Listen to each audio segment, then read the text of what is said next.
You've memorized lists of nouns, you've practiced your question words, but when it comes time to speak, those words often just drift in a void, disconnected and stagnant. There is a significant gap between pointing at an object to name it and actually forming a thought. Identifying a table or a doctor is just a label. It isn't communication. If you try to speak by simply piling nouns together, the logic of the sentence fails. Without a clear link between the words, your listener is left to guess what you're trying to say. In the English language, every complete thought requires a driver. Look at this structural blueprint.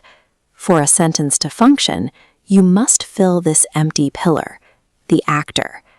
This is the entity that performs the action or exists in a specific state. Filling this gap doesn't require a massive expansion of your vocabulary. It requires 7 specific placeholders that allow you to identify who or what is driving the thought. These placeholders, known as subject pronouns, act as the engine for your sentences. They provide the necessary connection that turns a list of isolated words into a logical statement. These 7 pronouns, I, you, he, she, it, we, and they, function as universal substitutes. They can smoothly and instantly take the place of any person, place, or thing you want to talk about. We organize these pronouns using a chart based on perspective and quantity. When acting alone, use I. When addressing the listener, use you. For someone outside the conversation, use he, she, or it.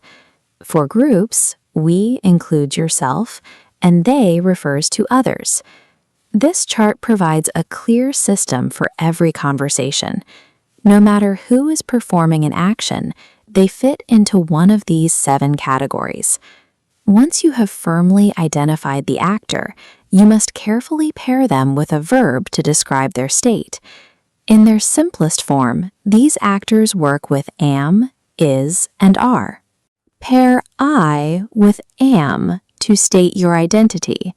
I am a student. Pair you with are to describe a relationship. You are my friend. Connect he, she, or it with is for external facts. He is a doctor, or it is a cat. Finally, we and they pair with are for group actions. They are playing.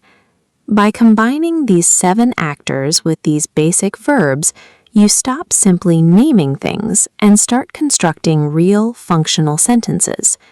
Lesson 5 marks the point where your study of English moves from learning individual pieces to understanding how the whole machine fits together.